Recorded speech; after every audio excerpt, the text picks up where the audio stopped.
안녕하세요. 저를 정신이 나간 여자라고 욕하셔도 좋습니다. 사위에게 그날 모든 걸 내주었던 것은 딸을 위한 일이었습니다. 적어도 제 마음만큼은 그랬어요. 사위와 저는 12살 띠동갑 차이가 납니다. 남자와 너무 오랜만이었지만 그날 이후로 저는 잃어버렸던 감정을 모두 되찾고 말았던 것 같아요. 그날 있었던 일과 그렇게 될 수밖에 없었던 일을 전부 말해보겠습니다. 저는 시골에서 혼자 살고 있는 중년의 여자입니다. 딸을 낳고 얼마 지나지 않아 남편은 바람이 나서 저와 제 딸을 버리고 집을 나갔습니다. 살 길이 막막했지만 안 해본 일이 없을 정도로 고생을 하며 열심히 혼자서 딸을 키웠습니다. 마을 농사일을 도우며 마트에서도 일하고 이것저것 열심히 해서 돈을 벌어 생계를 유지했습니다. 저는 어린 나이에 일찍 결혼을 해서 딸을 낳았고 사위는 제 딸과 나이 차이가 좀 있습니다. 저희 딸은 고등학교를 졸업하고 취직을 하지는 않고 술집에서 파트타임 알바를 했습니다. 그러던 중 사위를 만나게 되었다고 말했는데 사위는 술집을 3개나 운영하고 있는 사람이라고 자신을 소개했죠. 차도 고급 외제차를 타고 다니는 사람인데 자수성가를 했다고 합니다. 산전수전 모두 다 겪어본 사람이라고 말이죠. 처음 시작한 술집은 금방 망해버렸고 고생을 많이 했다고 합니다. 다시 자금을 마련해 또다시 도전하기를 여러 번 했다더라고요. 결국 현재는 장사가 잘 되는 술집을 3개나 가지고 있는 사위입니다. 그리고 장사가 썩 잘 되지는 않지만 직원들 월급은 충분히 줄 수 있는 정도의 술집을 운영하고 있는 사람이었죠. 사위는 고생을 하며 바쁘게 사업을 하다 보니 30대 중반까지 결혼을 못하고 혼자 살고 있었습니다. 그러던 중 사위가 운영하는 술집 중 한 곳에서 제 딸이 일을 하게 되었다네요. 사위는 처음에는 저희 딸에게 관심이 별로 없었다고 합니다. 30이 넘은 나이에 20대 초반인 저희 딸 아이한테 관심이 가지는 않았다더군요. 그러다가 일을 마친 저희 딸을 집에 데려다 준 적이 있었는데 저희 딸이 자취하는 집 근처에 있는 술집에서 둘은 술을 한잔 하게 되었고 그곳에서 둘은 눈이 맞아버렸다고 했습니다.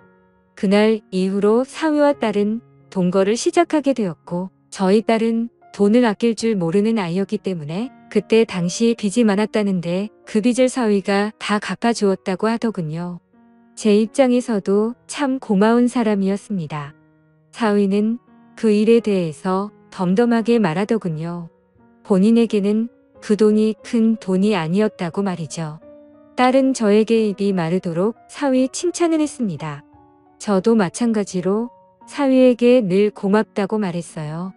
저는 사위에게 고마운 마음이 늘 똑같았는데 제 딸의 고마운 마음은 잠시뿐이었습니다. 사위와 함께 살면서 가정주부로 있던 딸은 낮에도 밤에도 밖으로 나돌았다고 하네요. 그러던 중 제 딸과 어떤 남자가 팔짱을 끼고 지나가는 것을 사위가 목격하게 되었고 사위는 딸의 이름을 크게 불렀는데 딸은 그 남자와 도망을 쳐버렸다고 합니다. 그 후로 사위가 전화를 걸어도 딸은 전화를 받지 않다가 며칠이 지난 뒤에야 집으로 돌아왔다고 하더라고요. 딸은 사위에게 오해하지 말라고 적반하장으로 오히려 화를 내고 나서는 집을 뛰쳐 나가 버렸다고 합니다. 지금에서야 알게 되었지만 사위는 그때 결혼을 포기했다고 합니다. 사실 사위의 주변에는 여자들이 항상 많았습니다. 사위의 고급차를 보고 접근하는 여자들이 엄청 많았다고 하더라고요. 하지만 사위는 한눈을 팔지 않았고 저희 딸을 진심으로 사랑했기에 제 딸이 집을 나가고 나서 너무나도 힘들었대요. 사위는 저에게 예의를 다하기 위해 저를 찾아왔습니다. 딸과 있었던 일을 제게 모두 말하고 사위는 딸과의 관계를 정리할 것이라고 말하더군요. 제가 살고 있는 허름한 시골집을 다시 지어주겠다고 약속했던 사위였습니다. 그렇게 착한 사위가 저희 딸 때문에 상처를 받은 이야기를 들려주는데 미안한 마음에 저도 모르게 눈물이 나더군요. 혼자 마트에서 일을 하면서 살아가는 저도 외로운 여자입니다. 하지만 제겐 가장 소중한 딸 하나 있는 거 그게 위안이었고 그 딸 걱정으로 그 모진 세월을 견디며 보냈습니다. 딸이 얼른 좋은 남자 만나서 안정이 되었으면 하는 바람으로 살았죠. 사위를 만나 함께 사는 딸을 보며 좀 안심을 하고 있었는데 사위가 찾아와서 하는 얘기를 듣고 저는 충격을 받았습니다. 한참을 멍하니 있다가 사위가 일어나려고 해서 저는 잠깐만 기다리라고 말했고 사위에게 저녁 식사를 차려주었죠. 사위와 저녁을 먹으며 같이 술을 마셨는데 사위는 술이 오르는지 점점 많은 얘기를 하더군요.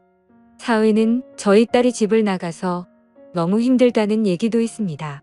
그리고 자기가 어떻게 살아왔는지 얼마나 고생을 했는지에 대해서도 얘기를 하더라고요.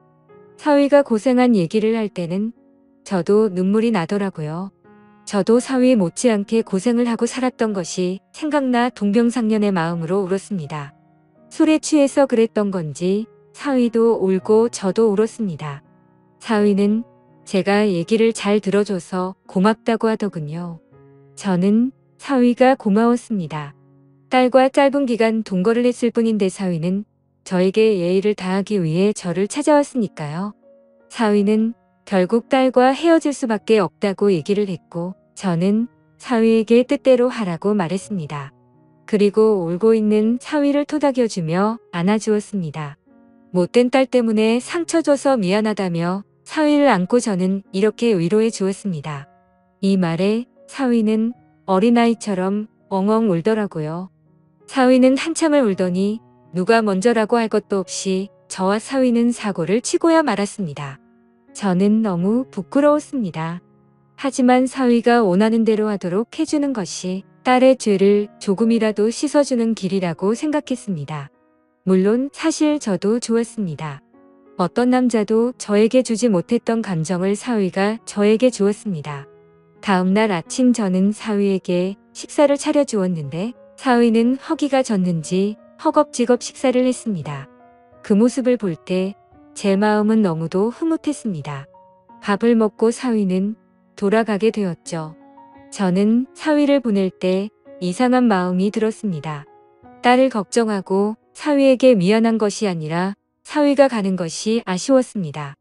저 갈게요. 이렇게 말하는 사위에게 저도 모르게 언제 또 올 건지 이렇게 물어봤고 저도 모르게 나온 이 말에 깜짝 놀랐습니다. 사위는 대답을 하지 않고 그대로 갔습니다.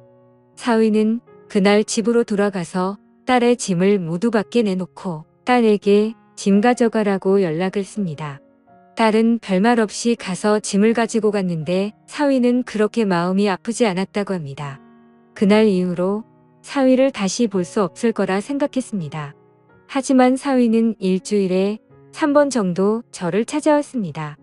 사위가 올 때마다 저는 너무 반가웠고 행복한 시간을 보내게 되었죠. 그렇게 하는 것이 죄를 지은 딸을 대신해서 사위에게 사과하는 것이라고 스스로에게 거짓말을 했습니다. 생각은 그렇게 했지만 사위가 돌아간다며 저희 집을 나설 때면 저는 너무나도 아쉬웠습니다. 얼마 전에 사위가 이런 말을 하더군요. 곧 제가 사는 곳으로 모셔갈게요. 저는 그 말을 듣고 눈물이 났습니다. 저는 사위에게 그런 소리 하지 말라고 했습니다.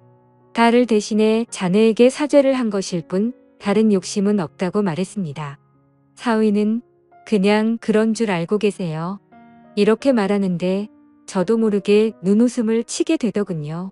그리고 며칠 전 사위가 진짜로 트럭을 보냈습니다. 짐을 모두 실어 보내라고 하더군요. 저는 마지못해 저의 짐을 그 트럭에 실어서 보냈습니다. 이래도 되는 것일까 하는 생각이 들지만 어차피 한 번뿐인 인생인데 그냥 흘러가는 대로 살아보려고 합니다. 저는 밖에서 일하고 오는 사위를 위해 집안일을 하고 맛있는 음식을 합니다. 나중에 사위가 저를 필요 없다고 하면 말없이 사위를 떠날 생각으로 말이죠. 그 전까지 저는 그 사람을 위해 아내로서 최선을 다하려고 합니다. 저를 정신 나간 여자라고 욕하셔도 좋습니다. 하지만 저도 정말 힘들고 외롭게 살았기에 지금 이 상황이 너무나도 꿈만 같고 가급적이면 이 꿈이 빨리 깨지지 않았으면 하는 바램만 가득합니다. 그리고 딸은 그 못된 짓을 하고 난 뒤로 저와 연락을 단절해서 지금은 어떻게 지내고 있는지 잘 모르겠네요. 저도 너무 실망했던 터라 관심도 크게 가지가 않고요. 여러분들은 이 상황을 어떻게 보시나요? 지금까지 제 사연을 들어주셔서 감사드립니다. 모두 한 번뿐인 인생인데 남들 눈치 보지 마시고 행복하게 사시길 바랄게요. 감사합니다.